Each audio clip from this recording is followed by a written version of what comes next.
Hello everyone, welcome to free crash course for competitive exams held by VIRAT HINDUSTAN SANGHAM in association with Manifest IAS Bengaluru.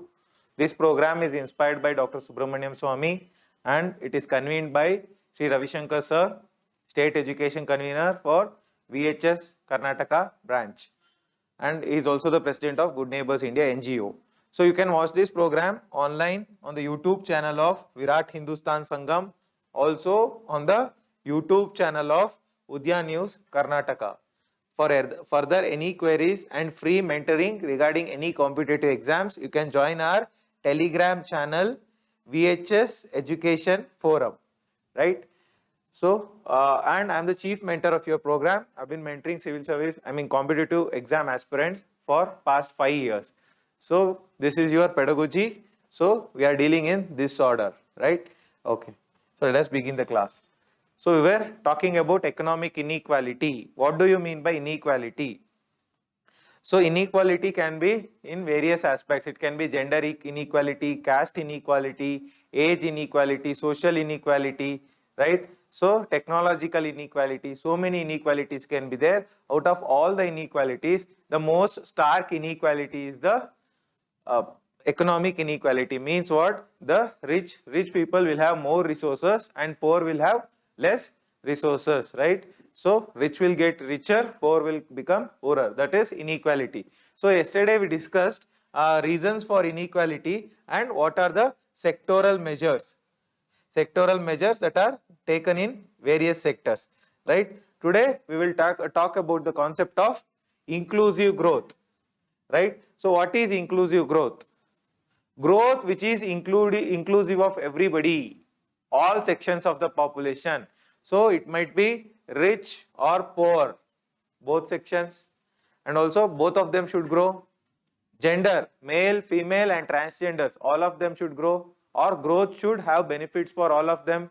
And age, young population, middle-aged population, working population, also aged population, widow population, all should have the benefits of growth. Then caste, every caste, lower caste, upper caste, Dalits, everybody should benefit out of growth.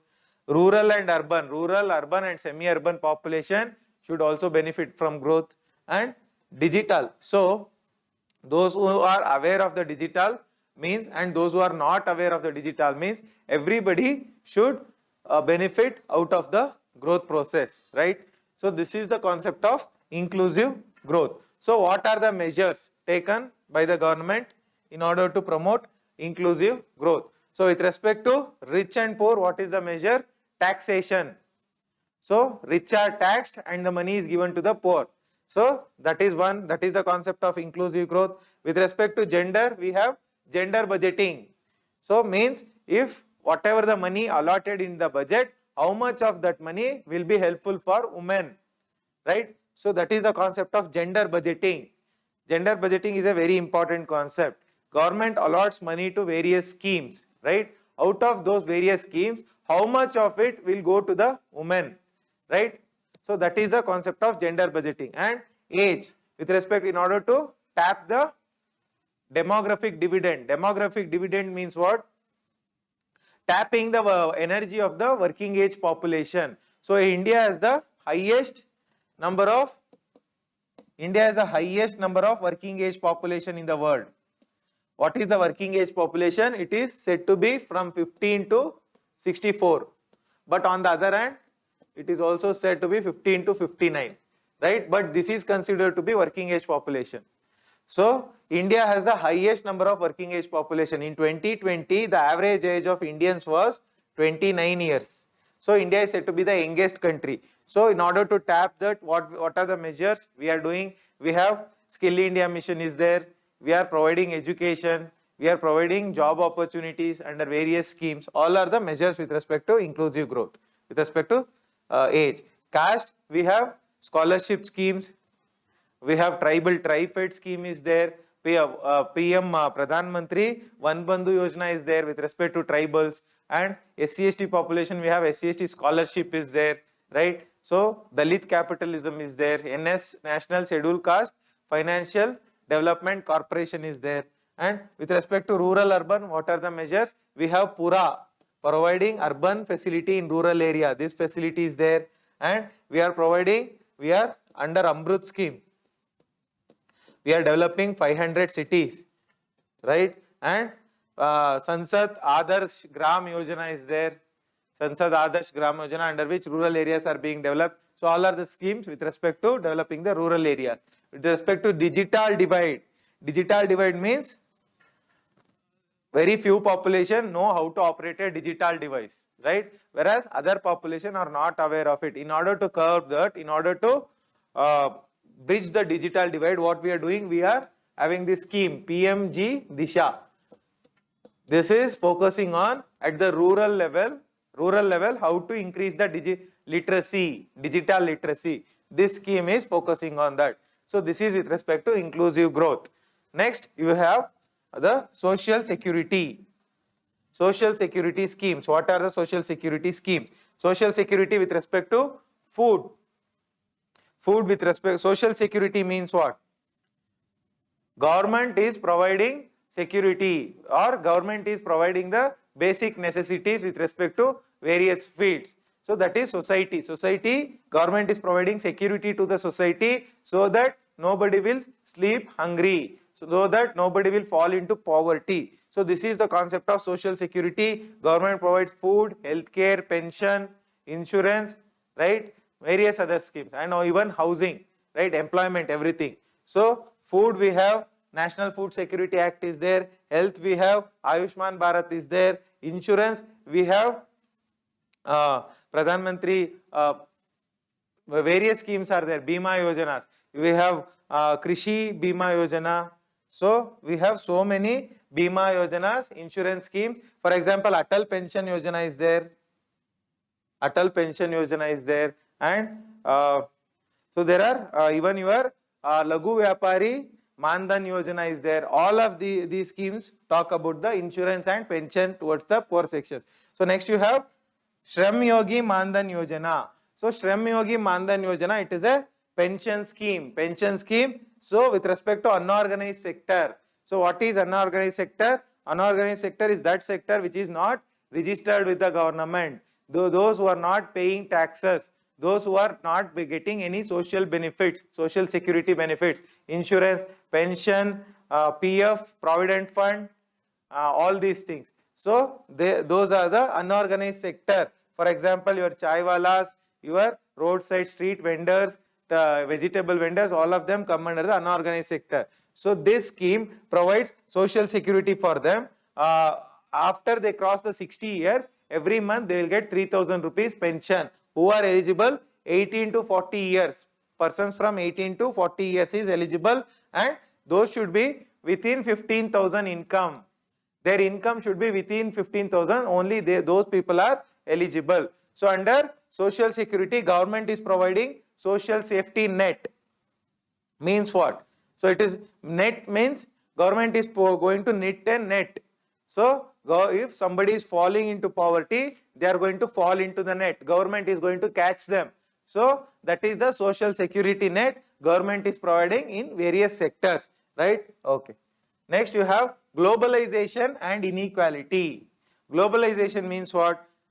Interconnecting of India with various countries across the world. So there is increased movement of trade, increased movement of people, increased digital connectivity, increased physical connectivity, right? So that is globalization. So how does it breed inequality? So it is said that with globalization happened post 1991. So post 1991 there was a tide, huge tide. So this tide lifted all people, just like how a tide lifts all the boats. It is said that globalization tide lifted all people out of poverty. However, this is the one theory, that is rising tide of income, that globalization lifted everybody's income. Whereas on the other hand, there is one more theory which says that globalization led to unequal distribution. I'll give you one example. Because of globalization, a lot of foreign money came into IT sector. Those who are skilled in IT sector, those who know about IT, they progressed, whereas other sections, did not progress. So it led to unequal income distribution. Globalization did not benefit everybody. That is one thing, right? So with respect to China, how did globalization affect China? Right? So how did it affect India?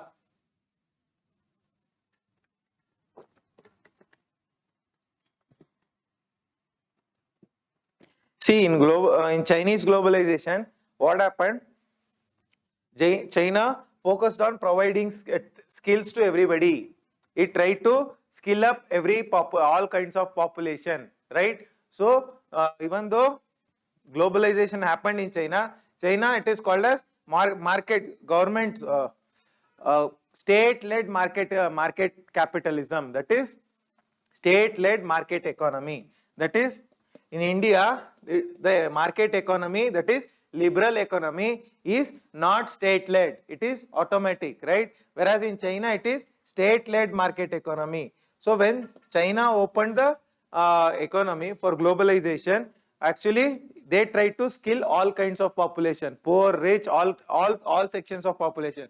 But even then in China, not everybody is equally benefited from globalization. Similar is the case of India. Even in India, we do not see globalization benefiting the agricultural sector. We do not see globalization benefiting the street vendors or unorganized sector. So this is the concept of globalization and inequality. Next you have hyper-globalization. What is hyper-globalization? So the hyper-globalization means non-inclusive growth at macro level. Macro level means what?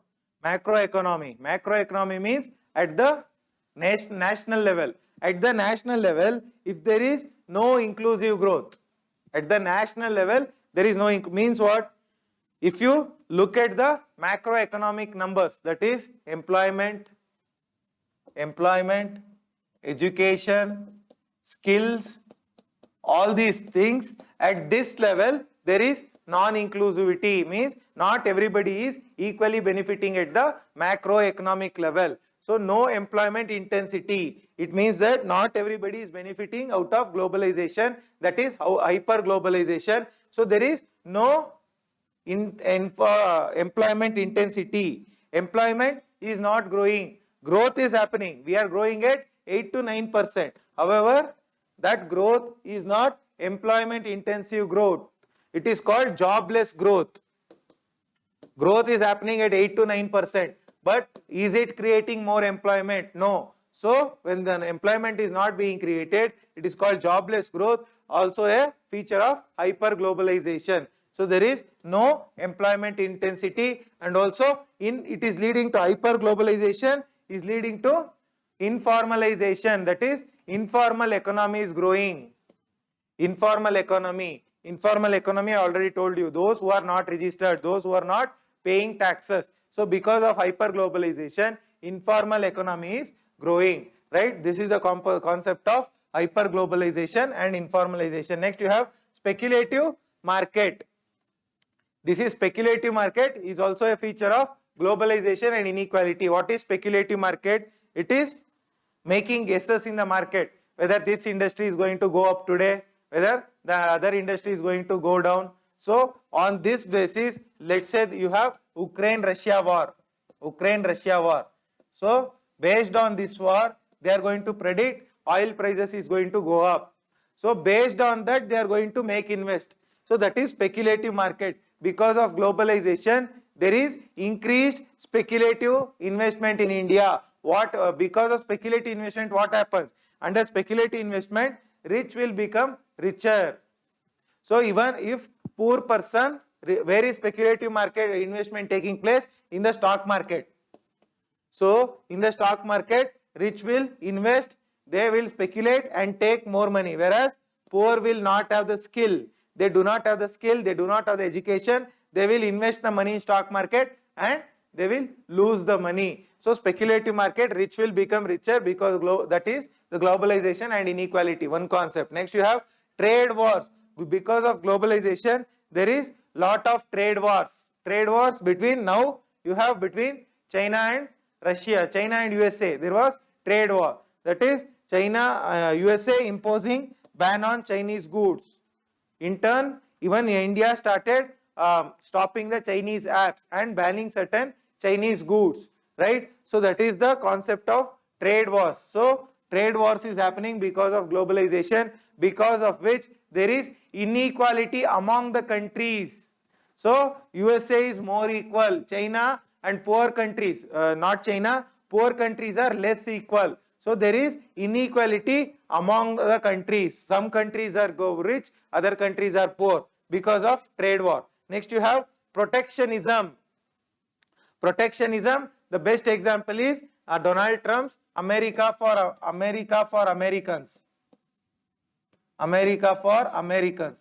What is this America for Americans? Under this, so all the jobs in America should go to Americans. So we should buy only American products. We should not import. This is the concept of America for Americans, under which Donald Trump actually stopped giving H-1B visas to Indians or Chinese, right? So protectionism is also leading to inequality among the countries. So this is the concept of globalization and inequality. Next you have artificial intelligence and inequality. How does artificial intelligence lead to inequality? One is this will lead to job loss, right? Because of artificial intelligence, all the machinery will become automatic, because of which many people who are working manually, they will lose their jobs, right? That is first type of inequality. Next, because of artificial intelligence, what they happen? It will lead to capital intensive growth.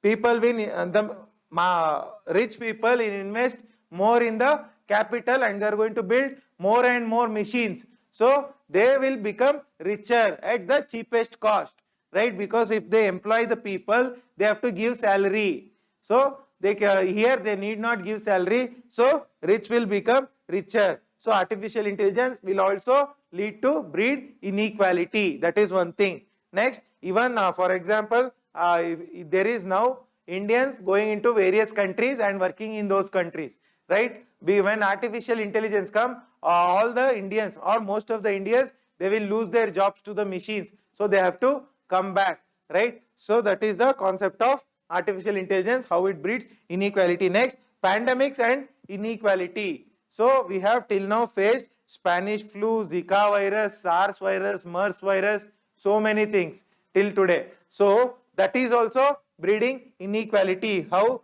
Because see, this pandemic, COVID pandemic, 100 million people were pushed into poverty. 100 million is 10 crore people were pushed into poverty. Why? Because of pandemic, they have to invest in healthcare. They will lose their employment. They have to spend on finding food, right? So because of all these things, 10 crore people became poor because of pandemic. This is how the pandemic bred inequality. Not only economic inequality, even gender inequality. Women suffered at homes, domestic violence, right? So this is how pandemic bred the inequality in the COVID times. Next you have unemployment. We will talk about the concept of unemployment. So what is unemployment? So unemployment is defined by International Labour Organization, right? So unemployment means those who are willing to work but not finding any work, right? There is one is employed force, labor force, or not employed force, labor force, and those who are trying for work. So unemployment is those who want to work. They have the skills, they want to work, but they are not finding the work. That is the concept of unemployment, right? So we have various types of unemployment. The first type of unemployment is, so first we have to talk about the unemployment scenario in India. See, since independence, India has been persistently facing the crisis of unemployment. No government was able to solve unemployment completely. No matter we make Skill India Mission, Pradhan Mantri Kaushal Vikas Yojana, whatever we make, Manrega, any scheme we make, still we are not able to solve the problem of unemployment. As per recent data, 4 years back, leaked data, the unemployment rate today is around 6%. So 5-6 years back, unemployment rate, it is said to be highest in 45-year highest. It had reached the 45-year highest 5-6 years back, according to leaked data by NSSO leaked data, right? It was not released. So this is the scenario of unemployment in India, right? Next, you have the concepts, various concepts of unemployment. The first concept is cyclical unemployment. So you have to understand, cyclical means, see, first you have to understand business cycle. Business cycle will be something like this, going like this. So here you have boom. So here you have recession. Here slowdown. Slowdown. This portion is slowdown. This is growth. Right? So this is cyclical. This is how the business cycle moves. So cyclical unemployment is when the business cycle is at the recession level, at the lower level, then people will lose employment. This is the concept of cyclical unemployment. So in the cyclical unemployment, there is no demand in the economy because there is recession. How there will be demand in the economy during recession? So that is why there is no demand in the economy. That will lead to unemployment, cyclical unemployment, and this is based on business cycle what I have drawn here, and this is a short-term phenomena. Short-term. This unemployment is not long-term. This will get over in the short term. Why? Because government will push Keynesian economics. Is going to invest money. They are going to do pump priming, put lot of money in the economy, and business cycle will go up again and employment will go up again. Right? So this is the concept of cyclical unemployment. Next you have structural unemployment. Structural unemployment means there is a sectoral change. Sectoral change. So the best example I can give you for structural unemployment is, see, earlier there was Kirana shops. Kirana shops means your departmental store, provision stores. After this Big Basket, Grofers, Amazon, all these things, though their employment, their work is getting reduced. They are facing losses. So there is a change in structure. So employment sector. So there is a sectoral change from brick and mortar shop. Brick and mortar means physical store to electronic store. Right? This is leading to unemployment. This is structural unemployment. So you have to note down these points, very, very important. So when tech base of the economy changes, technical base, technological base of the economy changes. So you can take the example of industrial revolution as well. So before industrial revolution, there was put out system. Put out system means there used to be one person used to give work to another person, that is putting out the work. They used to take the work to their home, do the work, come back and give the work, take money. Whereas after industrial revolution, the technological base changed from home based to factory based. So technological base change. Similarly, that is a structural change. Similarly, when from the brick and mortar shop to e-commerce, there is a structural change. This is the technological base of when economies technological base changes, that is structural unemployment. So under this, existing skills get outdated. Right? That is, for example, you have the concept of typewriter. So now typewriter is outdated. So those who had learned all the shorthand, all the typewriter, those have become outdated, right? So skills will get outdated with the structural unemployment. Next you have seasonal unemployment. What is seasonal unemployment? So for this the best example is agriculture.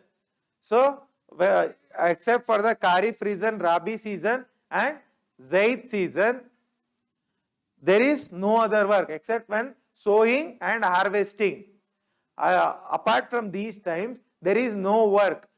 In those gap time is called seasonal unemployment. Seasonally, every year, that particular season, the people will get unemployed. So that is why government introduced this concept of Manrega, when there is no employment in the agricultural sector. Next you have disguised unemployment. Disguised or hidden unemployment means what? Under disguised unemployment, I have already discussed, giving the example of farm sector. See, there is a farm, one hectare farm. So only one person is sufficient to work for this entire farm efficiently. So instead of one person, other 2 persons will not have work, they will also join work. So here they seem to be having work, but they are not necessary there. This is the concept of disguised or hidden unemployment. Next you have underemployment. Underemployment means what? See, suppose there is a engineer. He will, instead of doing engineering work, he will come and do some construction work, daily wage work. So he is very well qualified to work in an IT company. Instead of that, he is doing construction work, right? So it means his quality of work is low. So that is underemployment. He is not utilizing his skills. So this is the concept of underemployment. Next you have frictional unemployment. What is frictional unemployment? See, I am already employed in some company, but I am not satisfied with the salary or work culture or the environment. So I will be looking for better job, right? So that is the looking for a better job while having a job is called frictional unemployment. You have friction with the existing employment, so you are looking for a better job, that is frictional unemployment. So next you have natural rate of unemployment or full employment. So full employment means what? So everybody who wants to work is have work. If 100 people are there, all of them want to do work, all of them will get work. That is the concept of full employment. So full employment is also called as natural rate of unemployment. Natural rate of unemployment also called as full employment. Everybody wants to work, will have work. So what are the causes of unemployment? Why unemployment? One is too much dependence on agriculture, then there is no sufficient education, then there is no sufficient skills, then there is your health is not supporting the work, right? And there is no enough employment opportunities, right? So all these are the reasons for unemployment. There is no government support for creating jobs. Then there are regional variations. Suppose there is lot of work available in Bangalore, not same in the village or taluk level. All these are the reasons for unemployment. So what are the consequences of unemployment? Because of unemployment, it will lead to less income, right? It will lead to psychological issues. It will lead to increased number of suicides. It will lead to less consumption. It will lead to bad health. It will lead to poverty. It will lead to hunger, right? It will lead to increased domestic violence. So all these things are it may lead to riot against the government. When you don't have employment, you might get pulled towards terrorism. So also you might protest against the government asking for employment. So all these are the consequences of unemployment. So there are various unemployment estimates. So primarily NSSO is the organization which measures unemployment in India. It measures once in 5 years. National Sample Survey Organization measures unemployment once in 5 years in India. This is the first estimate. Apart from that, there is Indian Labour Bureau. Indian Labour Bureau estimates the unemployment in India, but here National Sample Survey, they do collect the data on their own. They go to the villages, they go to the industries, collect the data, gather the data. Whereas Indian Labour Bureau, they depend on the state data. they collect the data from state labor departments and put out the whatever the unemployment number that is there. That is the Indian Labour Bureau data. Next you have periodic labor force survey. So this is the most important data with respect to unemployment. Most important. Periodic labor force survey. This is the most important one with respect to unemployment data.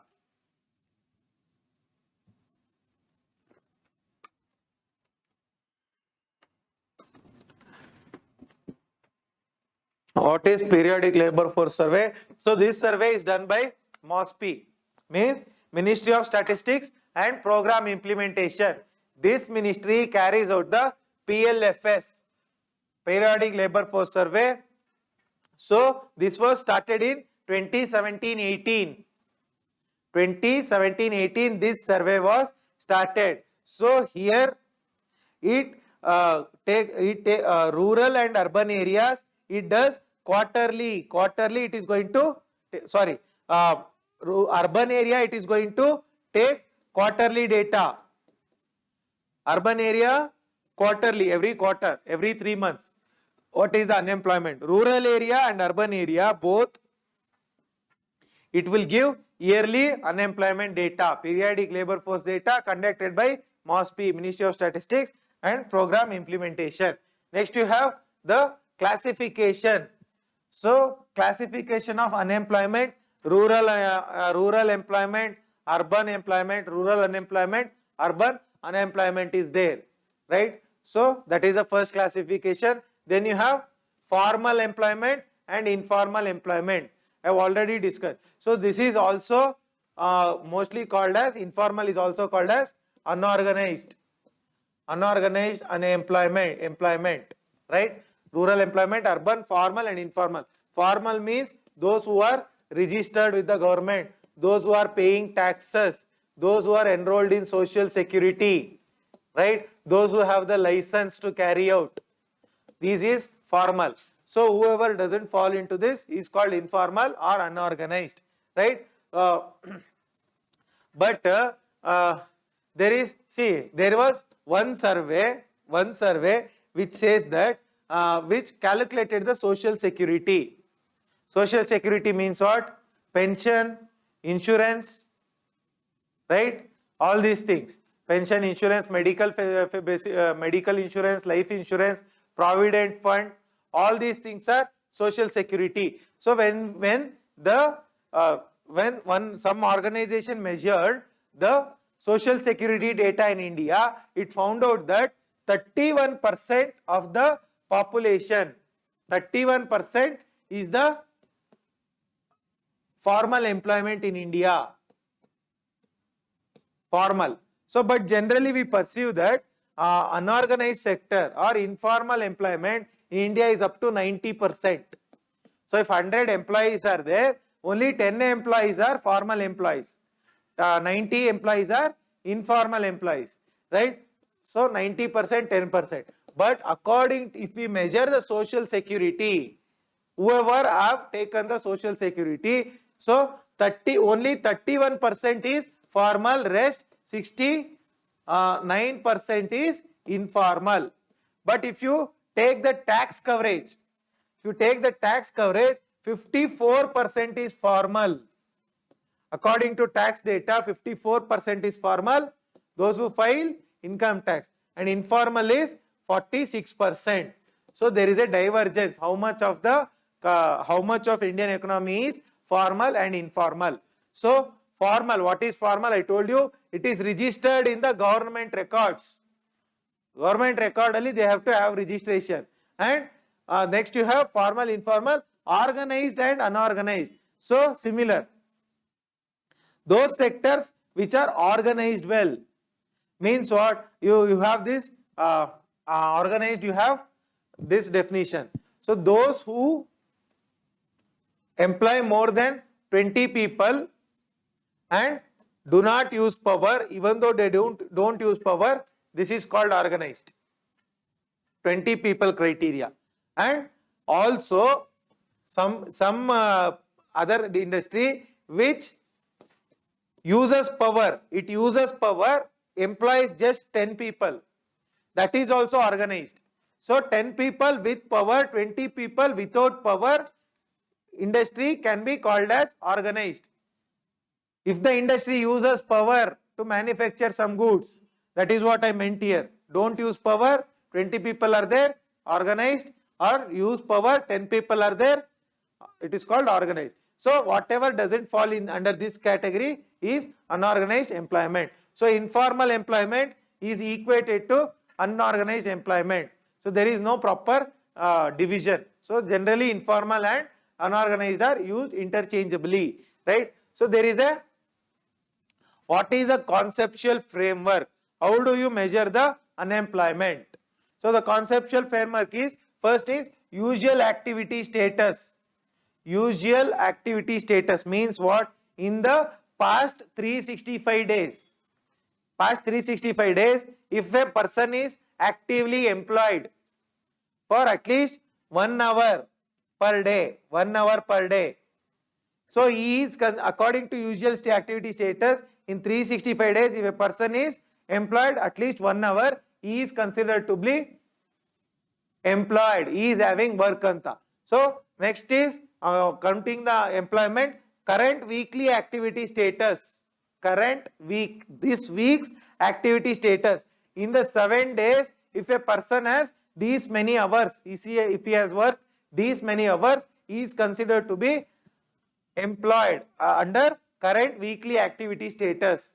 Next you have current daily activity status. It measures 24 hours. Out of 24 hours, if a person is working for these many hours, he is considered to be employed. These are the metrics or measures to measure the employment. Next you have labor force. Labor force, the formal definition I told you, 15 to 59. Those who are in the age bracket of 15 to 59 is called as labor force. So under this labor force, it includes both employed people and unemployed people.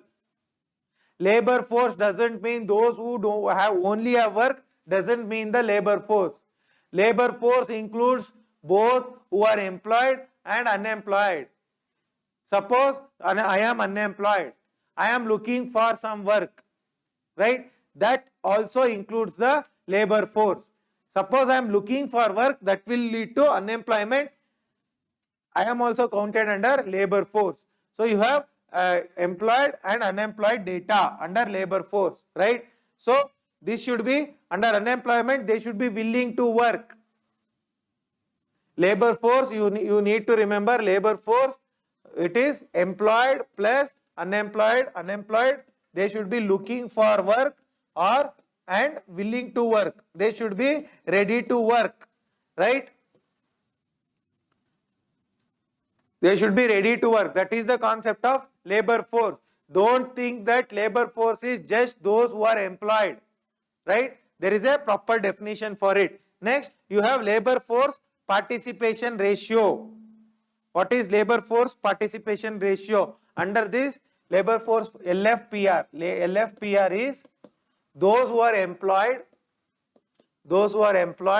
to complete labor force. Employed plus unemployed. This is the labor force participation ratio, right? Okay. Then you have one more concept, workforce. This is the difference. See, labor force and workforce. Labor force, employed and unemployed. Under workforce, those who are only working are considered as workforce, right? This is the difference. Then you have unemployment rate. What is unemployment rate? So unemployment rate is unemployment in labor force to total labor force. See here, labor force participation ratio, we took those who are employed to employed plus unemployed. Whereas unemployment rate is those who are unemployed by complete labor force, that is employed plus unemployed, both. This is unemployment rate. unemployed people to employed plus unemployment is the unemployment rate formula, right? Next, we will move towards Phillips curve. Inflation and underemployment, very important. It says that if inflation increases, unemployment decreases.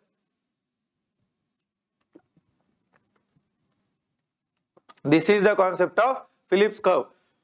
How the Phillips curve is drawn. So it goes something like this. So here is unemployment. Here you have inflation, right? So inflation is high. This curve will be something like this. Phillips curve, very important. So if inflation is high, unemployment is low. That is, more people are employed. If inflation is low, more people are unemployed.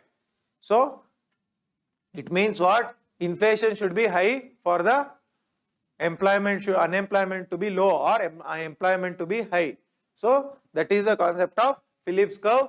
Track between, they will ask you, Phillips curves measure what and what? It measures inflation versus unemployment. That is the concept. Next you have jobless growth. What is the concept of jobless growth?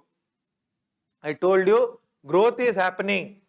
We are growing at 9.2%, but this is not leading to creating of jobs. Why? Because one is growth is concentrated in specific sectors, that is IT sector. So not everybody is qualified to be in IT sector. So that is why there is joblessness in other sector, and also manufacturing sector there is no creation of jobs. Then rich are becoming richer, poor are becoming poorer, that is also there. Then there is no skills. There is no skills to be employed. Then there is no qualified graduates. I told you, if 10 people graduate, only 4 are eligible to be employed, right? So there is no qualified graduates, right? And what else? There is low health, malnutrition. So all these reasons, and also people are focusing on capital intensive and means not labor intensive.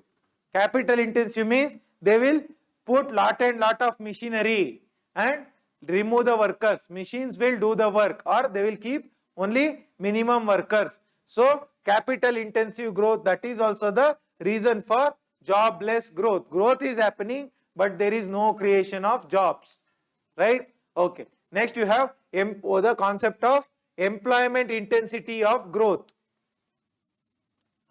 Means what? What is the concept of employment intensity of growth? Means with growth, how much employment is getting created? Growth is happening, how much employment it is creating with the growth, economic growth. That is the employment intensity of growth, right?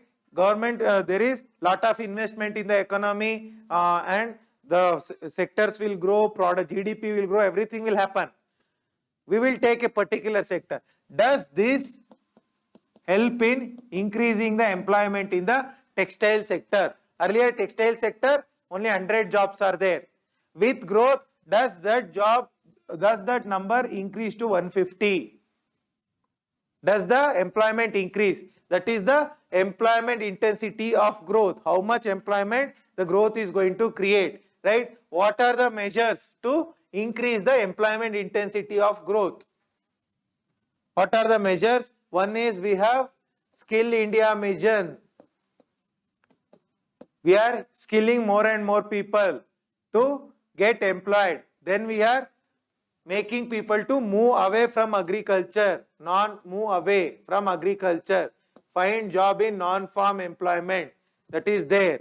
Apart from that, what else? We are focusing on quality education. Then industry university linkage, industry college linkage. Then Government is Make in India. Make in India scheme is there in order to create more and more employment, right? These are the measures to increase the employment intensity of growth. Next you have the concept of labor productivity. What is the concept of labor productivity? It means how much output will a person give for a given amount of input. Means there is a carpenter. You are going to train him in making sofas. So that is the input you will give. Along with that, you will give him food, you will give him salary. Out of that, how much sofas he is going to create? That is the productivity. Whether he is going to create more number of sofas, quality sofas, right? That is the output of sofas per unit of input. Means per 100 rupees salary. If you give him 100 rupees salary, how much sofas he is going to manufacture? How much output he is going to produce? That is the output per unit of input. That is labor productivity, utpadakate, right? So what are the dependent factors for increasing the productivity? Increasing the productivity, what are the dependent factors? One is technology, good amount of technology. Then skill, right? Skill should be there. Then good salary should be there. Good health should be there. Good education should be there. Good government policy should be there. Good social security should be there. Good personal life should be there. All these will lead to, these are the labor productivity depends on all these factors. If all these factors are good, productivity will be good. So there is a need for boosting productivity. So I told you productivity, we can take the example of farm sector. Farm sector, there is very less growth, right? So one acre, they are, let's say, growing only 1 bag of rice, right? If you take the example of China or USA, in 1 acre, they will be growing 3 to 4 times more. So we need to increase the productivity. We need to boost the productivity. How do we boost the productivity? By, if we take the example of agriculture itself, by putting high yield variety seeds, increasing irrigation, right? Giving loans to farmer, right? All these things, and giving a good quality fertilizer subsidy, so we can increase the productivity, right? Next you have labor law reforms. So whatever the labor is there in Indian scenario, Indian industries, for them they are governed by the labor laws. Earlier there were many labor laws. What were they? Minimum Wages Act, right? Minimum Wages Act, Equal Remuneration Act, Bonus Act, Wages Act, then Industrial Dispute Act, right? Factories Act, right? Child Labor Act, Coal Mine Act. So all these focused on the labor. Equal remuneration, yes, I have written. So all these are the labor laws we have. But now we have reformed the labor laws because there was too much difficulty. There were too much problems in the labor laws, because of which we have reformed the labor laws. We have codified it into very small number of laws, so that it becomes easy for the executors, that is labor department people, so that it becomes easy for the industry, so that it becomes easy for the employees. Everybody, there will be easy. The working environment will become more and more easy. So it will increase what? It will increase ease of doing business, right? So first you have Apprentice Act. So the recent act I am going to discuss with respect to labor in 5, 6, 7 years, whatever has been done. One, you have Apprentice Act. What do you mean by Apprentice Act? Apprentice, what do you mean by apprentice? Apprentice means the person will be hired directly and he will be given on the job training. So he will be given what? Stipend. Stipend and on the job training. That is the meaning of apprentice. So he can access all the machineries. He can experiment. Right? So he will be earning also, he will be learning also. That is the concept of Apprentice Act. What does this act do? It will make the apprentice, hiring of apprentice easy. So it increases apprentice seats, increases the apprentice number of jobs in apprenticeship. That is one. Increases stipend. It puts rules.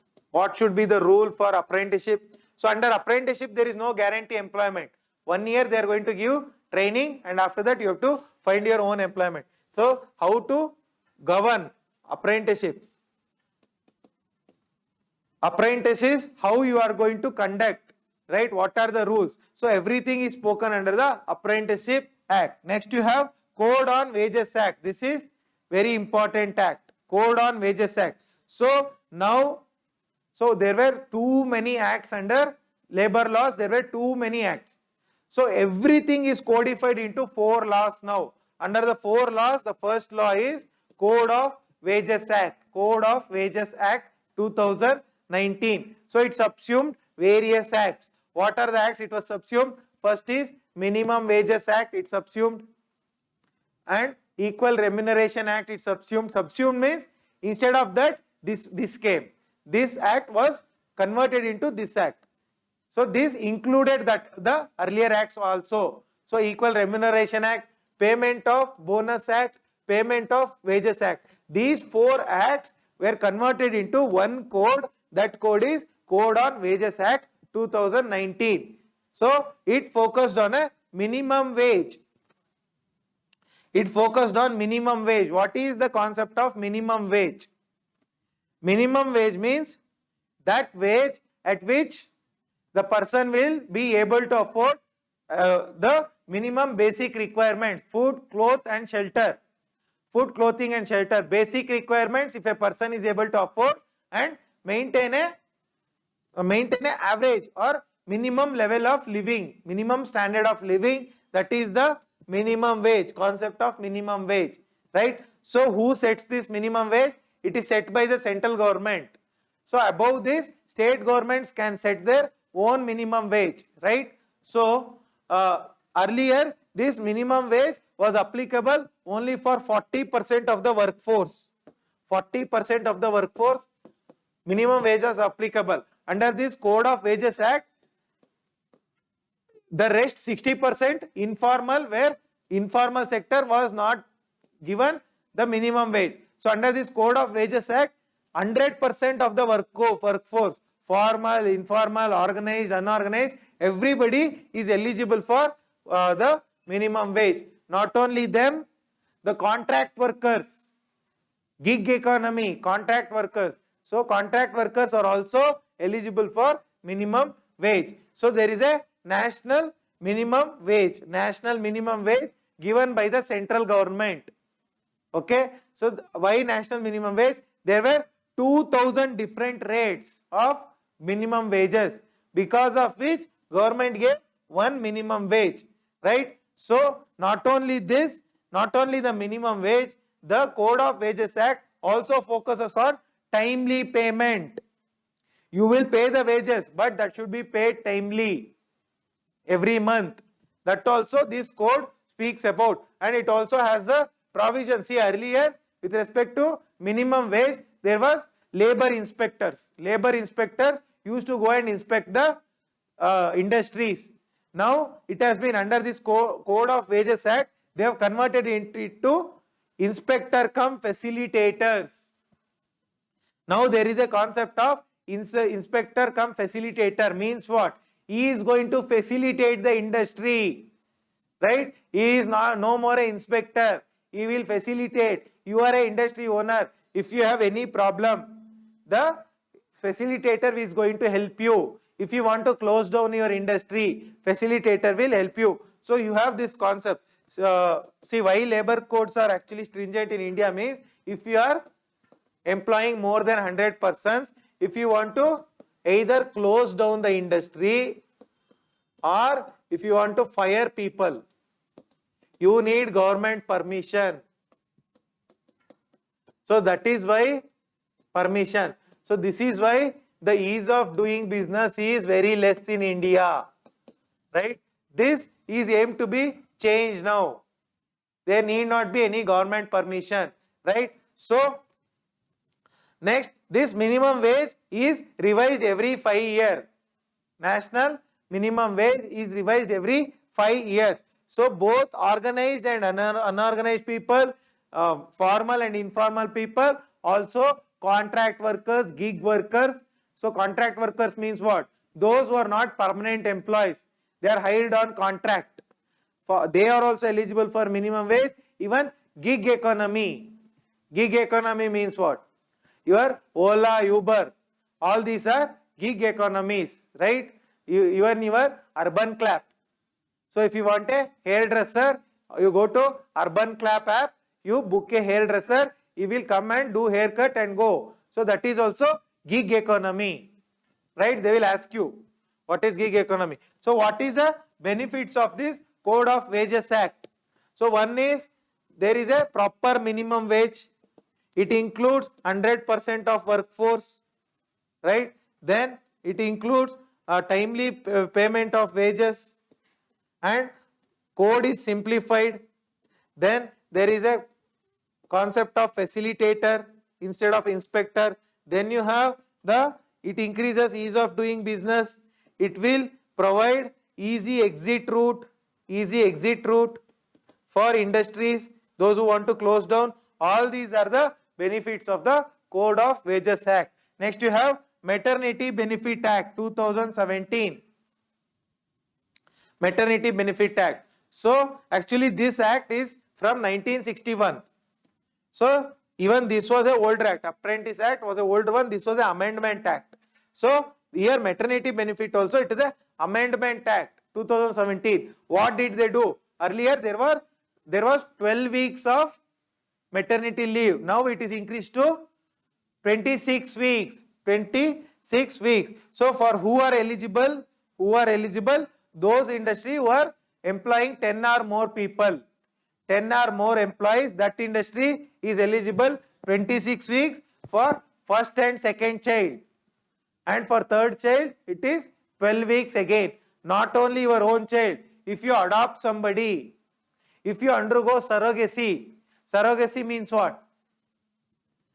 Surrogacy means they are going to take the egg from the woman and it is going to be fertilized putting into some other woman. So your own baby will be, so you are going to hire the stomach, hire the womb, because you have some problems. What you will do? They are going to take your ovum and inject it into some other woman who is ready to be a surrogate mother. So there your baby will grow. After the baby is born, it will be handed over to you. So surrogacy also you have this maternity leave, right? So this also covers adopted babies and it also covers work from home. So under this maternity benefit, there is a provision of work from home. You can take these 26 weeks, 8 weeks before delivery and rest after delivery. So there is a concept of work from home. You can work from home also, and there is a need for, at every industry, a crèche. Crèche means cradle, tottilu. That facility should be there. There should be proper caretaker, right? That facility should be given. What is the eligibility? You should work for at least 90 days in the past 180 days at the employee. Just now you go and join the work, you claim maternity benefit, you won't get. You should have worked at least 90 days out of the past 6 months, right? This is Maternity Benefit Act. Next you have labor law reforms. What is the need? So apart from that, the second act, one is Code of Wages Act, the second act is Industrial Dispute Act. Industrial Dispute Act. This is the second act with respect to labor law reforms. The third act is So, this is Industrial Dispute Act 1947.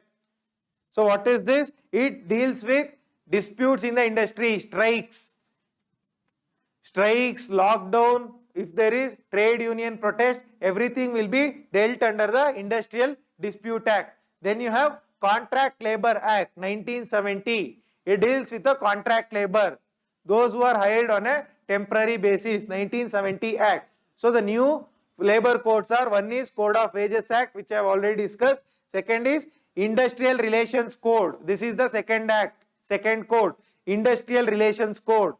The third one is Social Security Code. See, what does this Industrial Relations Code do? It does the same thing what this Industrial Dispute Act does.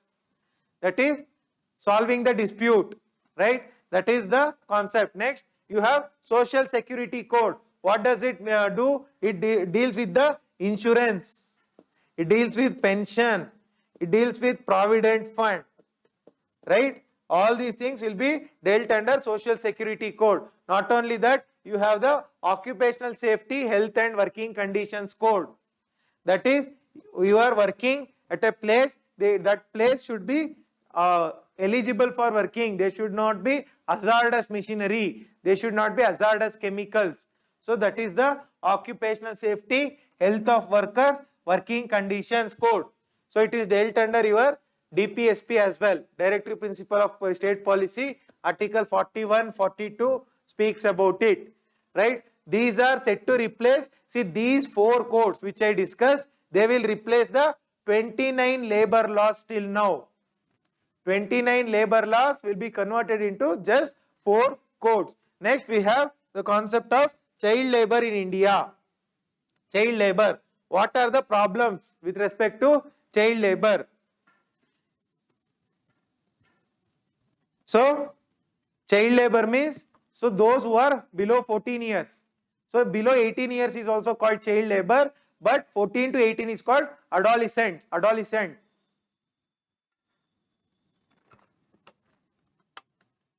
So, child labor, India has the one of the highest percentage of child labor in India. Why child labor? Because there is lot of poverty, there is lack of education, parents are not aware, there is lack of good schooling facility, there is the concept of dropout from schools, and also children. So there is need for extra money for the family. Because of all these reasons, there is a problem of child labor in India, right? It is a huge problem, right? Who is the person who has worked with respect to child labor in India? It is Kailash Satyarthi, who got Nobel Prize. Kailash Satyarthi, his organization is Bachpan Bachao Andolan. Bachpan Bachao Andolan. He got Nobel Prize for taking maximum children out of child labor, right? So there are, see, 10 million people even today, 10 million, that is 1 crore children are below 14 years are employed. They are in child labor in various states, right? 60% of them are in agriculture. Out of 10 crore or 1 crore, 60 lakh are in agriculture. So, non-farm work is also increasing. Not only in agriculture, you take the non-farm. That may be BD industry, that may be cracker industry, right? Bangle industry, this incense stick, Udgadi industry, everywhere child labor is increasing. Non-farm and work also is increasing. What are the causes? Causes is said by UNICEF, United Nations Children Fund. So I told you the causes: lack of awareness, lack of education, poverty, hunger, right? Need of extra income,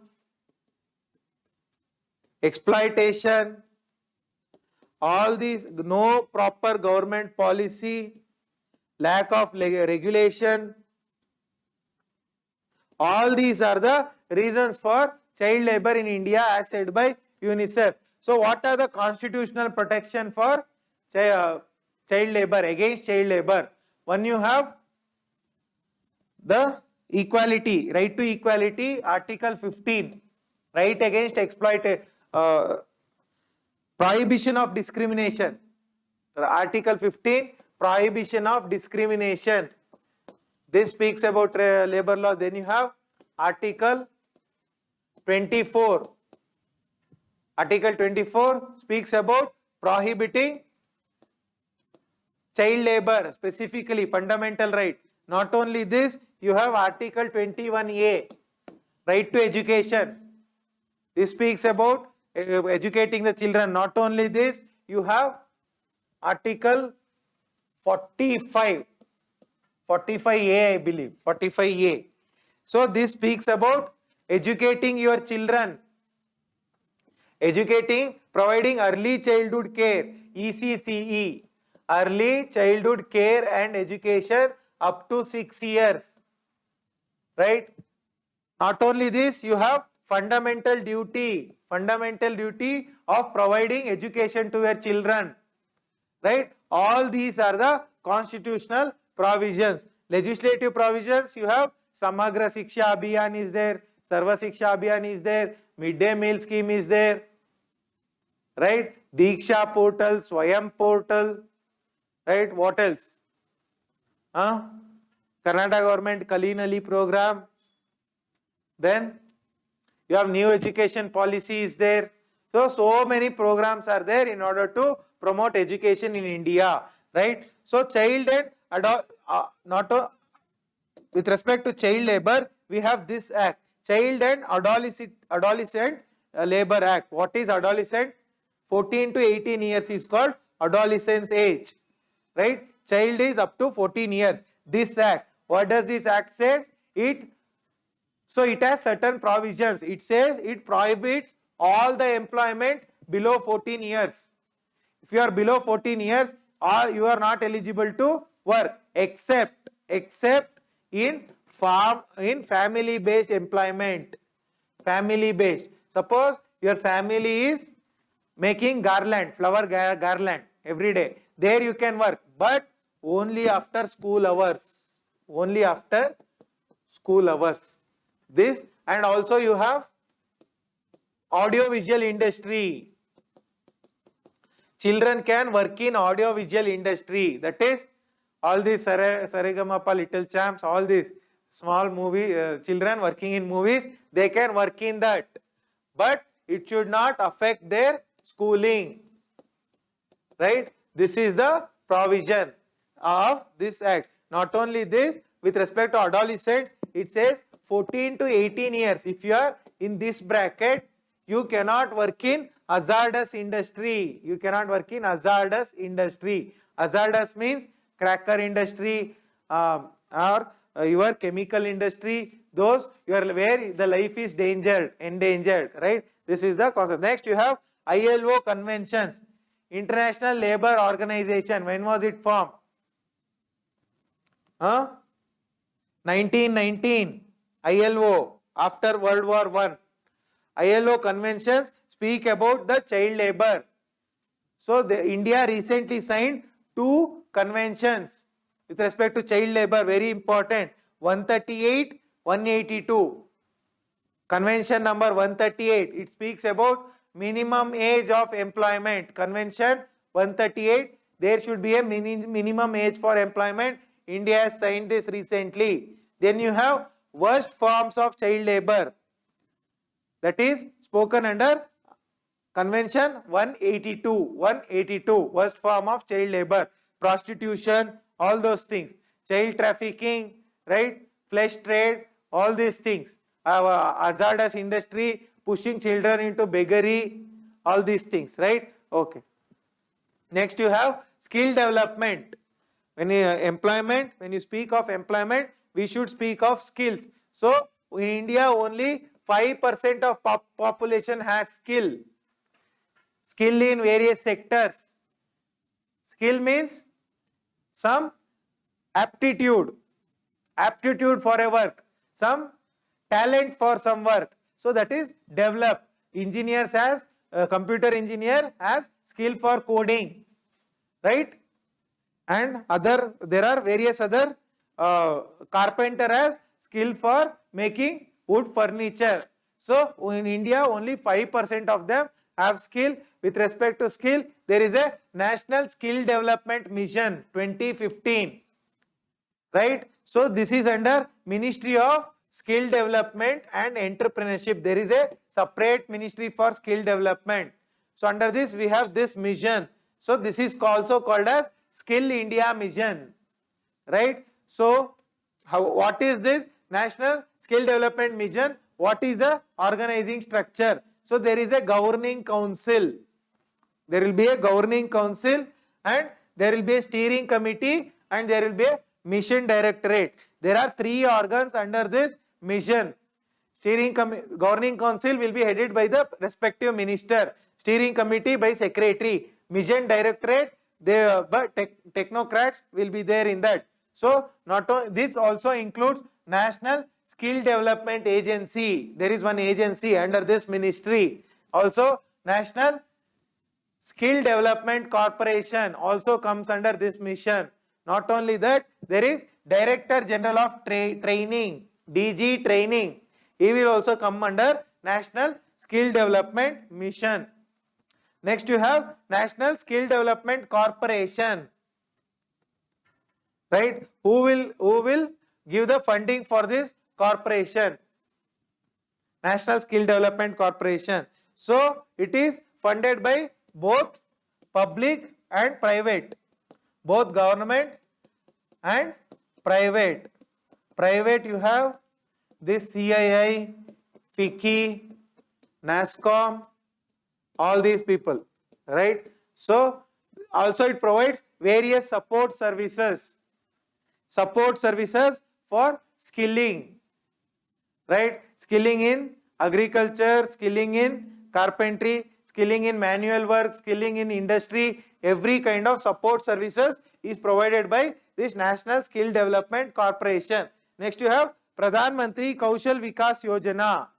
Under this, the aim is to skill 10 million population, that is 1 crore population. Pradhan Mantri Kaushal Vikas Yojana.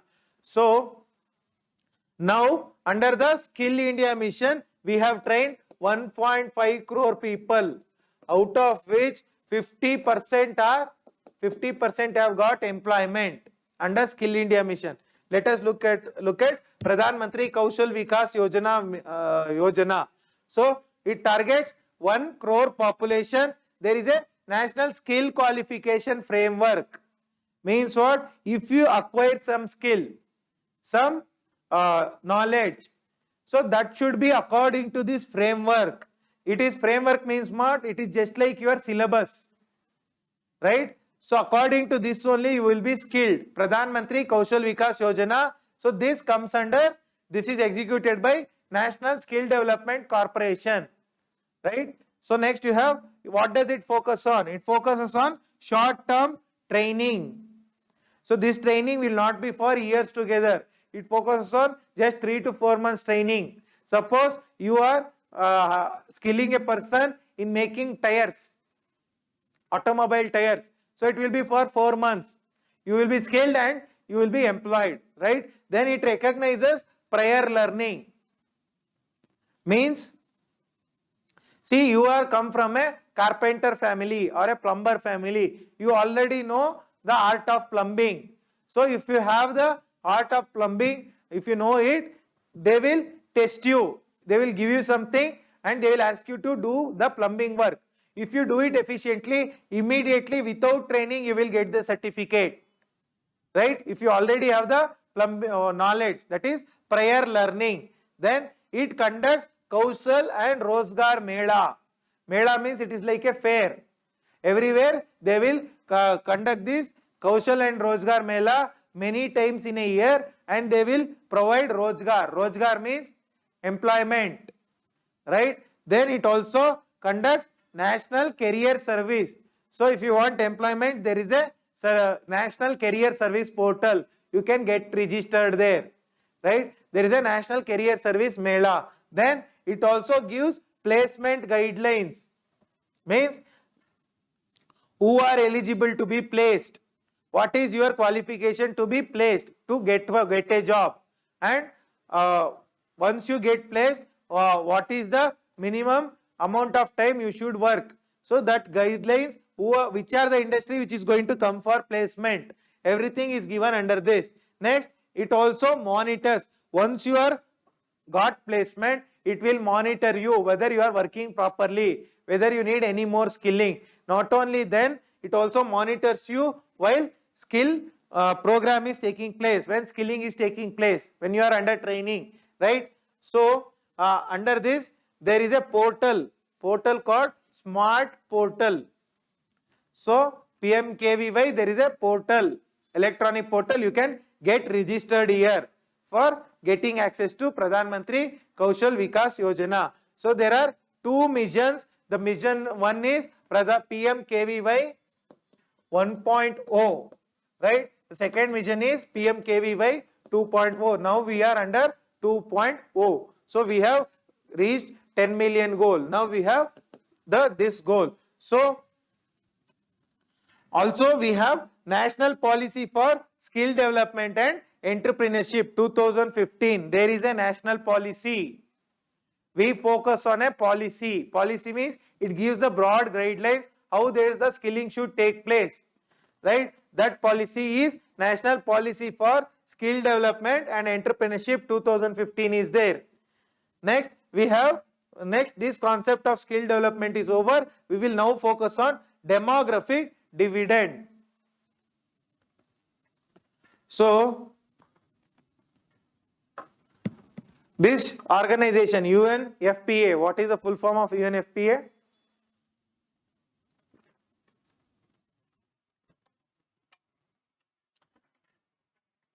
This is United Nations Population Fund.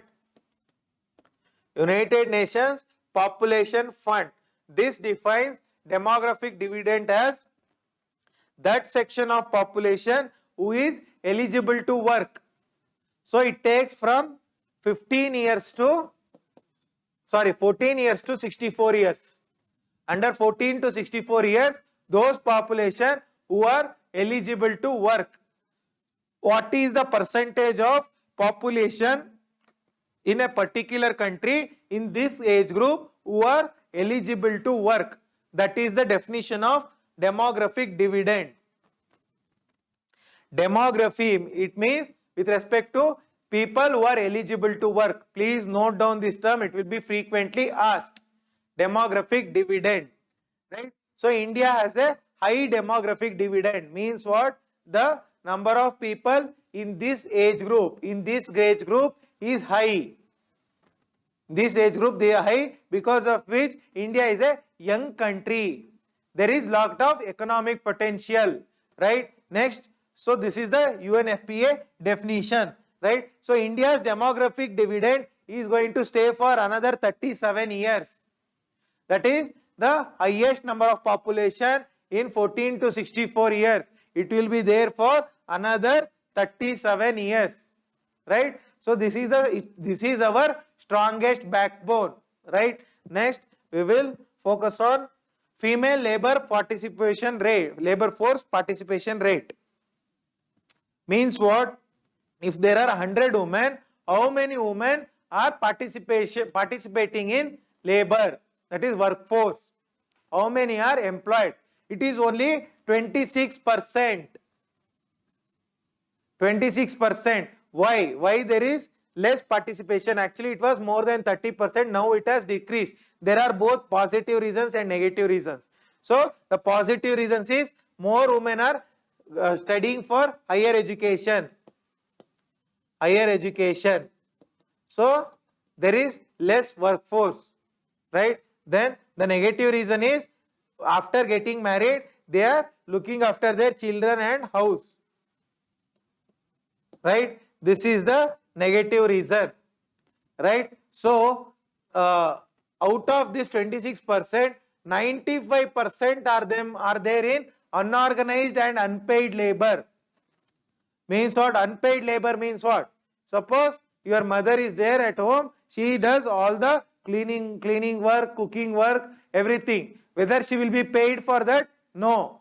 that is the unpaid care work, right? So out of this, if 26 people are participating out of 100, this is 26%, 95% of the women are in unorganized and unpaid work, right? So next you have this labor force participation is falling, it is decreasing. Why? I told you, both positive reason, negative reason. And government is also empowering women, so they are educating more, educating the women more, empowering more. Negative reason, child care, home care, right? Husband's work, all these lead to the fall in participation. What are the steps? Steps is, we can give work from home opportunity, right? This is one. Second is, what can we do with respect to increasing female labor force participation? We have this Beti Bachao, Beti Padhao, right? We have third one is Skill India Mission. Fourth, you have Stand Up India. Then you have Mudra Yojana is there. Mudra Yojana. So there are various schemes to increase the, so also we have education, increased education.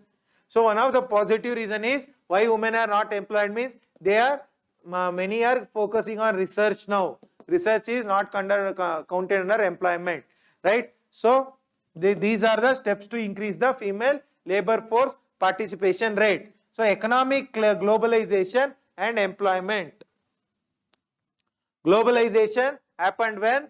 1991, after which as the employment increased or decreased? Definitely it has increased. Why it has increased? Because there was lot of FDI, there was lot of privatization, right? And there was lot of self-employment and high growth, more bank credit, right? Because of all these reasons, employment has increased both on globalization, not only within India, outside India. I told you the Indian diaspora is 2 crore. 2 crore Indians are living outside. So they are employed across the world. So definitely economic globalization has acted as a positive point, right? Next, we will talk about the global financial architecture. This is all regarding the employment. The concept of employment ends here. Next, you have global financial architecture. So global financial means what? Global, around the world. What is the agencies which are going to look after the finance, right? So first agency is, we will look at the groups first, then institutions, right? The first group is G7, group of 7. So which are the members under group G7? You have USA, USA is there, then Canada is there, then UK, France is there, Germany, Italy is there, then Japan. So these are the countries under G7. So every year, so earlier it was G8 when Russia was there. But after 2014, the same Ukraine crisis was there in 2014 when Russia annexed Crimea. There was one island or one territory of Ukraine called Crimea. It was taken over by Russia. Then Russia was thrown out of G8 and it became G7 again. So every year they will hold summit level. Summit level diplomacy means what? Summit level, the leaders, prime ministers or presidents will come and meet under the summit level diplomacy. So these are the advanced economies, right? They are the most advanced economy of the world, right? These countries. Then there is, they discuss on various issues. They discuss on various issues. What are the issues they discuss upon? right? They discuss on economic issue, right? They discuss on monetary issues, right? Growth issue, pollution, climate issue, everything they will discuss. A trade issue, everything will be discussed by this G7. So India, our Prime Minister was in 2018, there was a summit in France. So our Prime Minister attended it, because though India was not a part of it, as a special invitee, right? So there are also the issues they talk about this G7. It is a advanced economy countries. They focus only on themselves. That is most advanced countries. They don't focus on developing countries. Next you have G10 grouping. So this was formed in 1962. G10. So what is this G10? So there is this, in this G10 there is a general agreement to borrow. General agreement to borrow means this grouping was focused mostly on borrowing in order to thwart the economic crisis, in order to get out of the BOP crisis, balance of payment crisis. So this is the concept of G10, mainly formed to borrow. Their only focus is on borrowing, right? Borrowing in order to deal with the financial issues. Next you have G20, very important organization. G20, which are the countries in G20?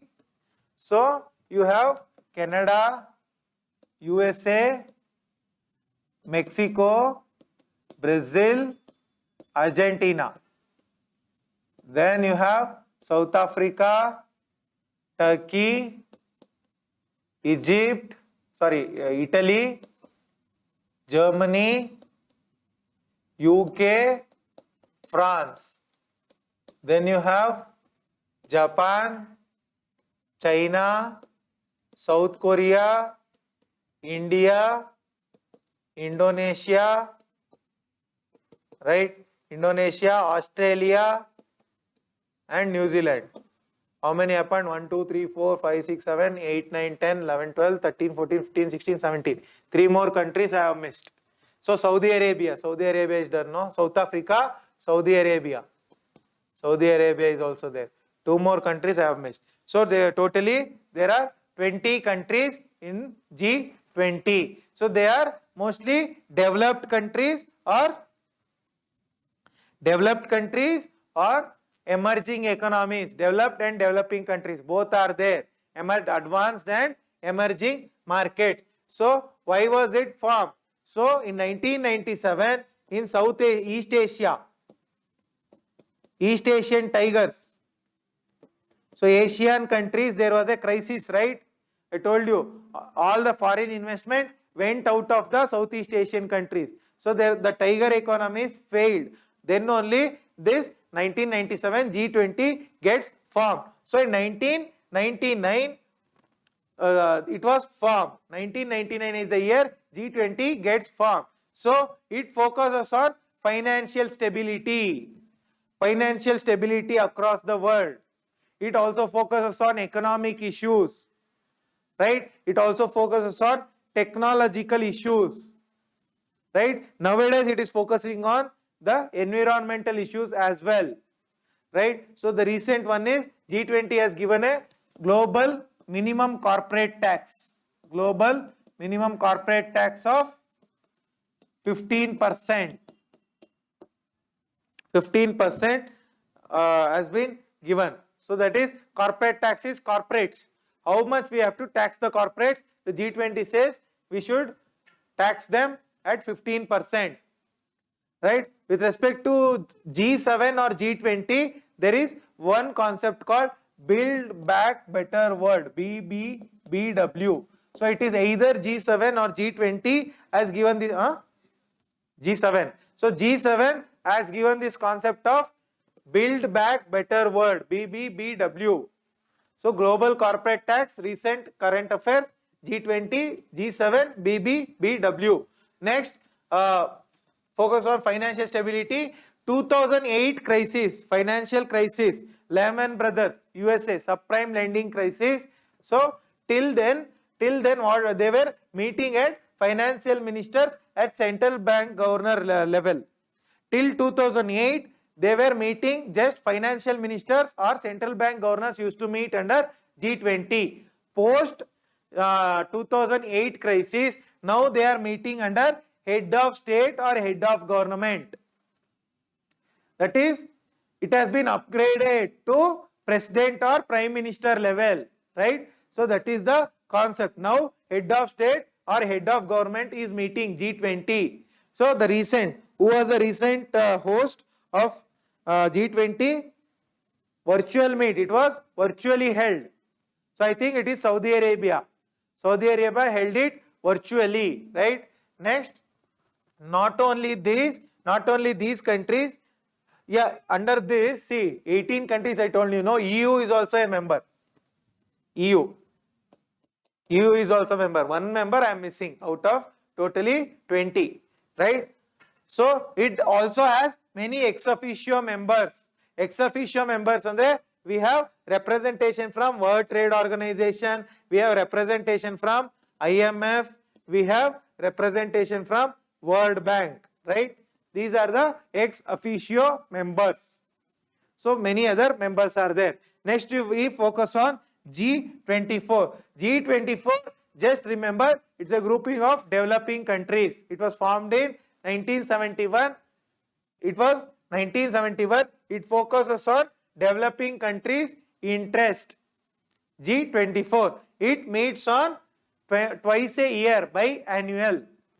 Right? Next you have G77. It was formed in 1964. 1964. It also focuses on developing countries' collective interest. That is, collective interest in World Trade Organization. Then collective interest in global trade, climate issues, everything, political issues, everything will be discussed under G77, right? Their main focus is to democratize the world order. That is, make the global world. So now UN is mostly controlled by the P5 countries, permanent members. Who are the permanent members? USA, China, Russia, France, UK. So they want to democratize it to all the members, right? That is one of the goals. Though the name is G77, today the numbers are 134 countries totally, right? Next you have institutions. So the first institution we are going to talk about is Asian Development Bank, ADB. Asian Development Bank.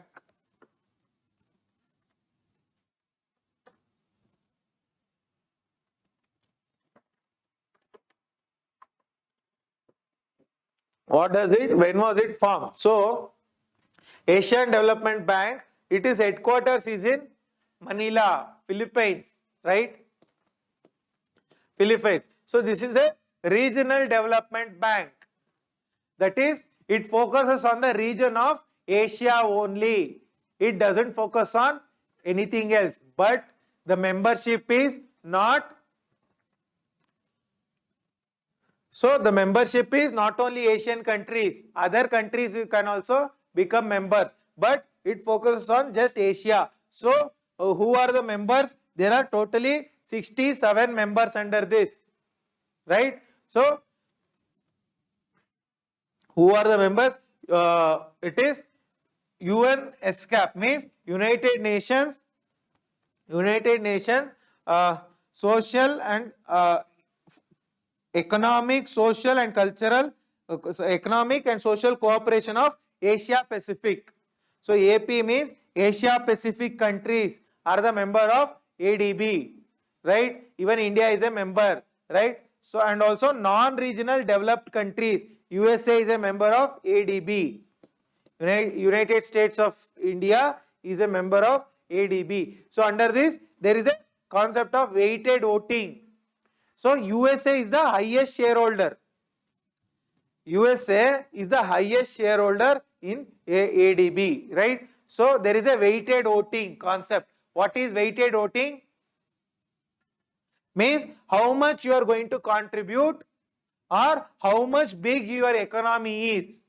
How much you are going to contribute, how much big your economy is, based on that your voting power will be given, right? Next, it will help the developing member countries from Asia and Pacific region, Pacific Ocean and Asian region, who are the developing countries. Those people will be helped under this, right? So why ADB? Because World Bank and IMF is not enough to be the global, fill the gap of the global financial architecture, right? So it has many stakeholders, not only government, it will have private members also, private members, civil society, industry, everything will be, everyone will be stakeholders in this. Everyone's opinion is counted. So it has a Asian development as a strategy 2020. Under this strategy 2020, it focuses on inclusive growth. Strategic development, strategy 2020 focuses on inclusive growth, sustainable growth, and also regional integration.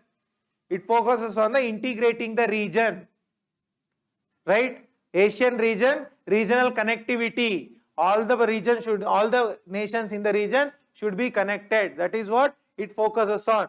So there is a report of ADB. The ADB report is called ADB Outlook. This report is given every year. ADB Outlook report is given every year. So it is just like what? Your World Economic Outlook. Who gives this World Economic Outlook report? This report is given by IMF, International Monetary Fund. Likewise, ADB Outlook by ADB. Next, you have European Central Bank. So this is a central bank. It is a bank for 19 countries. How many countries are there in EU now after Brexit left? Brexit happened, 27, right? After, so when Britain was there, it was 20. When Britain was there, it was 28. Now it must be 27. I'll cross check once, because I am very weak in numbers. Okay. EU number of countries. It is 27, I am sure. 27. So after Britain left, it is 27. So 19 countries out of 27, they belong to Eurozone. Eurozone means what? Euro is a common currency in this Eurozone for these 19 countries. Rest 8 countries have their own currency. But Eurozone, 19 countries have only Euro as their currency, or Euro with their own currency, right? So EU members, all these people, 19 countries are member of European Union, right? So this headquarters of European Central Bank is in Frankfurt, Germany, right? It will be asked in your prelims. So they have a common currency, that is Euro. They have a common monetary policy, that is, what is the repo rate, reverse repo rate, interest rate, base rate, MCLR, SLR, everything will be set by this central bank for these 19 countries. Next, you have New Development Bank, also called as BRICS Bank, right? New Development Bank. This was formed in 2014, Fortaleza Summit. BRICS Bank gets formed. It is also called New Development Bank. So the first president of BRICS Bank was KV Kamath, right? So the headquarters is in Shanghai, China. Headquarters Shanghai, China, of the BRICS Bank, right? So what does this focus upon? It focuses on resources for infrastructure. rail, road, port, airport, waterway, all these in digital infrastructure, it will focus upon. Not only that, it focuses on sustainable development, climate oriented development, right? This is the goal. So, who all does it give loan to? It gives loan to not only BRICS countries is the prime focus area. Not only that, it gives loan to emerging market developing countries. Emerging EMDC, emerging market developing countries are also eligible to take loan from New Development Bank. This bank is said to be a opposite to World Bank, but the amount is very less, so they cannot compete with the World Bank. So these are the two countries which get loan under this. So there is $100 billion authorized capital. The capital for this is $100 billion, out of which subscribed capital is $50 billion. $50 billion, each country gives $10 billion. Right? So there is a, see, as opposed to Asian Development Bank, where you will get voting powers based on how much money you are going to give, or based on how much you are going to, how much big your economy is. Here the voting power is equal among the countries. Right? Next, the it is headquarters is in Shanghai, and it has given loan to Madhya Pradesh. In Madhya Pradesh, many projects, road development project, bridges development project. So they have given $350 million loan to Madhya Pradesh New Development Bank. So this was the first loan given by New Development Bank after it was formed. Next you have Asian Infrastructure Investment Bank, AIIB. So the headquarters is in Beijing. Headquarters Beijing.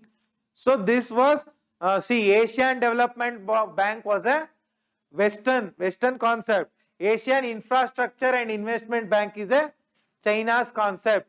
Headquarters is in Beijing. So it focuses on infrastructure and regional connectivity, building infrastructure in the Asian region and increasing the regional connectivity. So what are the goals? Goals of Asian Infrastructure and Investment Bank. As I told you, infrastructure and regional connectivity. Not only that, it focuses on development of Asian region. Right? It also aims to give loan at cheap interest rate. Right? It aims to fund all types of infrastructure. It aims to increase the investment. Right? Here also the stakeholders under AIIB is not only the governments, even private entities are stakeholders in this. Private entities, also organizations like Confederation of Indian Industry, FICCI, NASSCOM, all these groupings are stakeholders under the Asian Infrastructure Investment Bank. Right? So this focuses on, see, ADB, Asian Development Bank, focuses on both Asia and Pacific, whereas the Asian Infrastructure and Investment Bank focuses on Asia only. Right? Okay. So it has $100 billion investment. Every bank has $100 billion standard. But 30% is China's investment. Right? The voting is not equal under here. If you make more investment, your voting number will be high. Right? So it has this Asian Infrastructure Investment Bank, it has funded what? It has funded your Mumbai Metro. Mumbai Metro is funded by this. Also Andhra Pradesh, they have given lot of funding for building infrastructure. Maharashtra also they have given lot of funding. Right? This is AIIB. Next you have European Bank for Reconstruction and Development.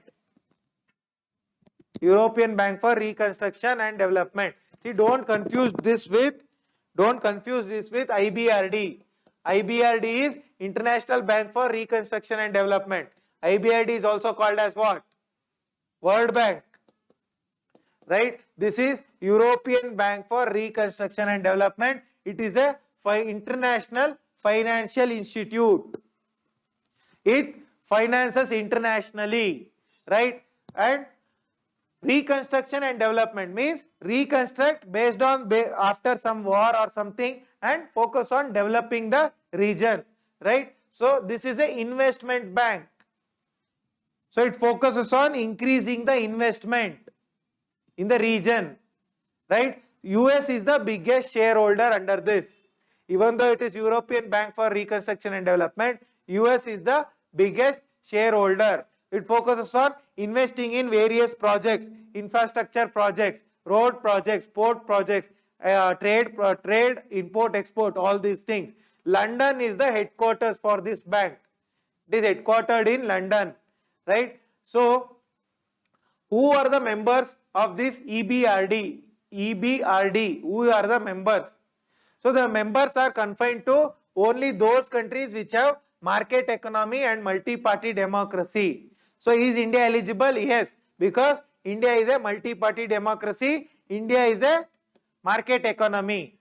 Is China eligible? No, because there is no multi-party democracy. Market economy, they have a different model. State-led market economy.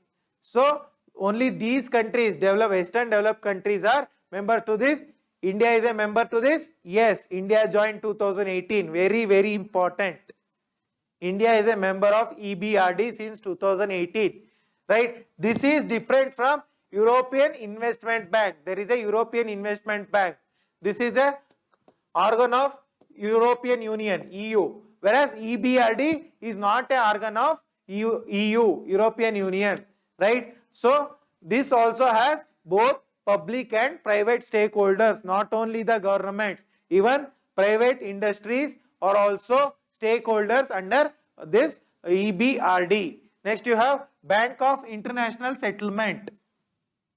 This is a very important bank, Bank of International Settlement. See, this bank only gives your, I told you, this bank is owned by central banks. Right? Central banks means India you have RBI. So like this, many countries will have their own central banks. All of them have one common bank called Bank of International Settlement. What does this bank focus upon? It focuses on monetary and financial cooperation among the countries. Monetary means money cooperation. If somebody wants money, some country wants money, so they can take from this bank. Or economic financial cooperation, right? Trade cooperation. Also it focuses on economic stability. Like there should be no recession. All these things are focused under BIS, right? So it is called it is a bank of banks. It is a bank of banks, right? So we individuals cannot open our account in BIS. Only the central banks can be the member of this Bank of International Settlement. So it focuses on, as I told, global financial stability. There should be no BOP crisis, no economic crisis, no fall of any currency suddenly. There should be no trade war. Everything is focused by this bank. So the headquarters is in Basel, Switzerland. Switzerland is the headquarters. Next you have Financial Stability Board. FSB, Financial Stability Board.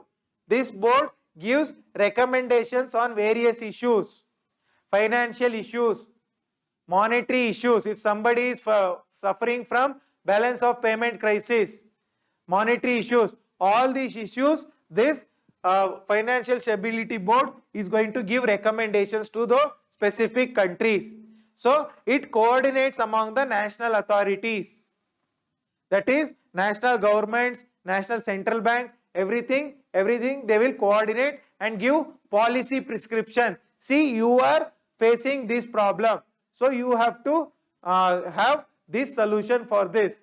That policy prescription is given by the Financial Stability Board. They focus on strong regulation. That is, you have to increase the regulation in order to be strong. That is what this Financial Stability Board focuses upon. So who hosts this? So it is also there in headquartered in Basel, Switzerland. So it is hosted by Bank of International Settlement. BIS acts as a host. Right? Next, you have OECD, very important body, Organization for Economic Cooperation and Development. Right? So this has 34 developed countries as its members, 34 totally. Is India a member? No, India is not a member of OECD. So who are the members of OECD? Again, similar to EBRD, it is only the democratic countries and market economies. Only they are the members of the OECD, right? So they coordinate the policies. OECD, they coordinate, means what? Every country will have their own policy, since it is a grouping of developed countries. Right? What they will do? They will coordinate among themselves. See, your interest rate is high, it is harming us. Your export duty is high, or we need loan from you. Right? They are going to coordinate among their economic, monetary, export, import policies among themselves. So even non-European states, see, OECD, it is not confined to European states. Even non-European states are also members. I believe Mexico is a member of this, which is not in Europe. I am not sure about it. Right? Its headquarters is in Paris. OECD headquarters is in Paris. India is a observer of this. India is not a member. It is a observer. Next, this ends the concept of global financial architecture. Next, we will begin with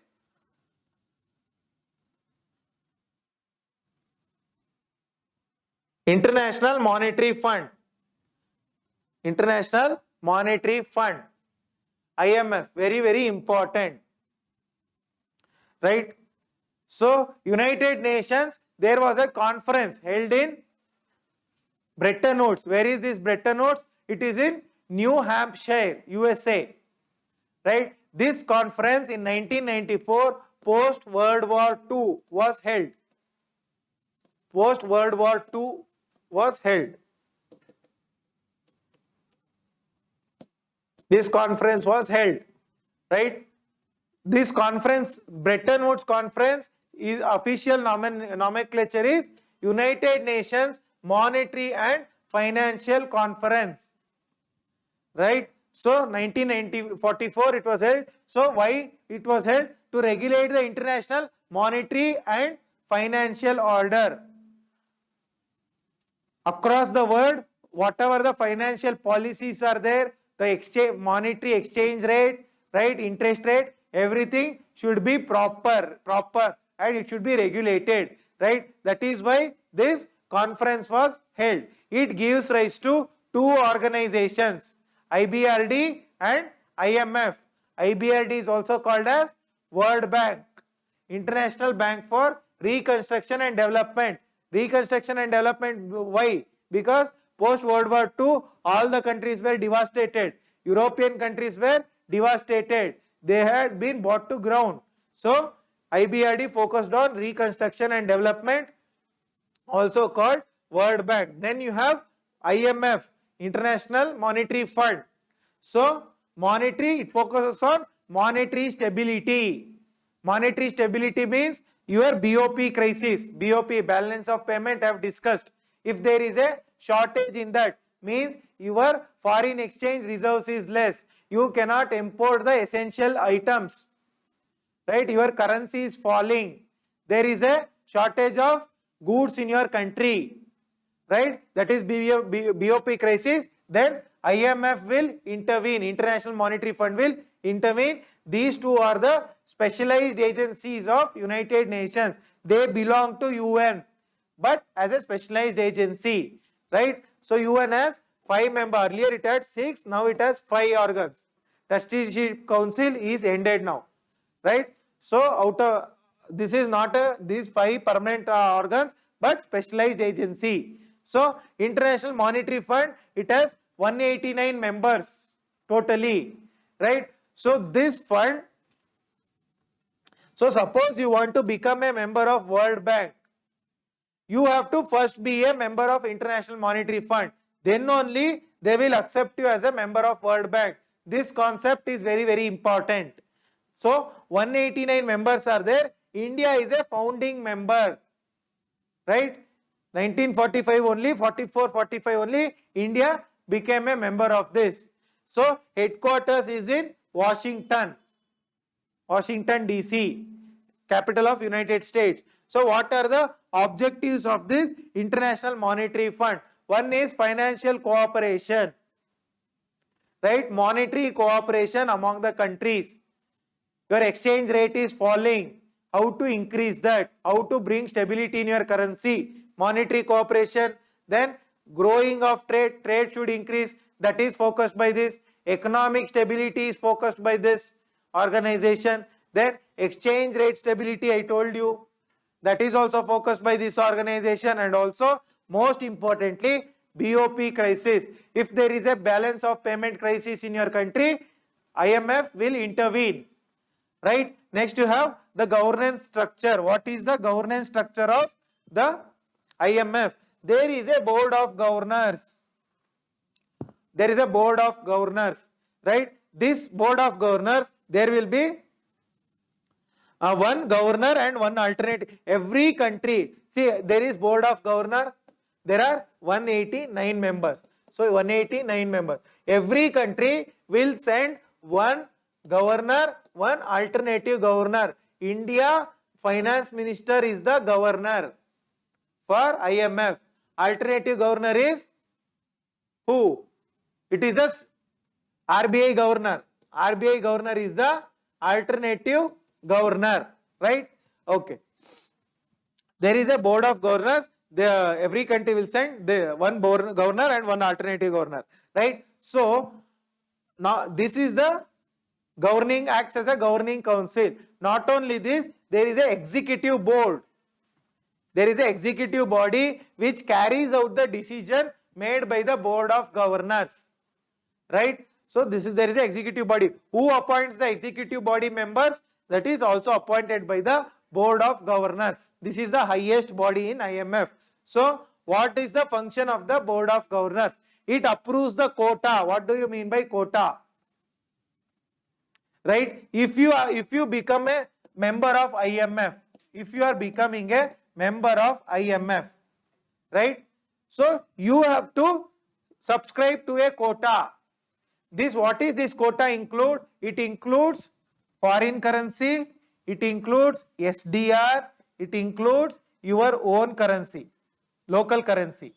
So foreign currency, SDR is what? Special drawing rights. It is the artificial currency of IMF.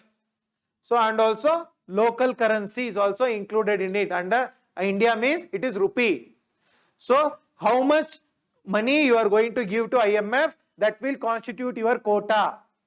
So based on your quota only, if you want to take some money from IMF, it will be based on your quota membership. If you want to increase that quota for each country is approved by whom? It is approved by the governing board of governors. Then it also decides on the SDR, special drawing rights. How much SDR should be there in the overall? How much, just like how RBI decides how much 2000 rupee notes should be printed, how much SDR should be there is decided by board of governors of IMF. Next, if you want to add new members to the IMF, who decides it? It is also decided by the board of governors. Next, to carry out any amendments in the International Monetary Fund, that is also, amendment is also done by the board of governors. And the fifth function is it appoints the executive board members who carries out the decision, who looks after the day-to-day administration of the IMF, right? So this is this governing council. It is advised by two ministerial committees. Ministerial committees advise the governing council of or the Board of Governors of IMF. What is this? Ministerial committees. There are two committees. One is Development Committee and the another one is International Monetary International Monetary and Financial Committee. These two committees act as a advisory body to the Board of Governors of IMF, right? So this IMFC, International Monetary and Financial Committee, which is a what body? It is a ministerial committee, consists of ministers, right? So it meets twice a year. It meets twice a year and it advises the IMF. So this IMF, whatever changes has to take place, new members or any financial change, pandemic time, all these advices are given by IMFC to the Board of Governors. Next you have Development Committee. This Development Committee consists of not only IMF, it consists of World Bank also. Development Committee is including World Bank and IMF, right? It advises on various issues. Various issues like finance, economy, war, right? Fall of currency, everything they will advise to whom? To the Board of Governors. So they also meet twice a year. Development Committee also meet twice a year. Whereas Board of Governors, whom I told, they will meet just once a year. Board of Governors meets only once a year, right? This is the concept of Board of Governors, Development Committee, IMFC.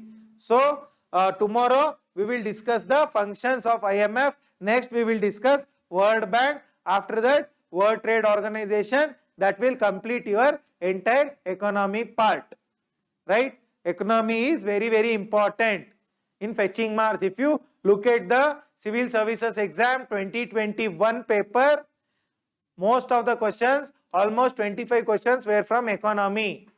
Even if you take Civil Services main 2021 mains exam, most of it was from economy, right? So it is very, very important. Please make good use of the classes. If you have any doubts, any change in methodology of teaching, any suggestions, please put it in the comment box. Also, you can reach us via our Telegram channel, VHS Education Forum, right? Please take good care of your health and Jai Hind, Namaste.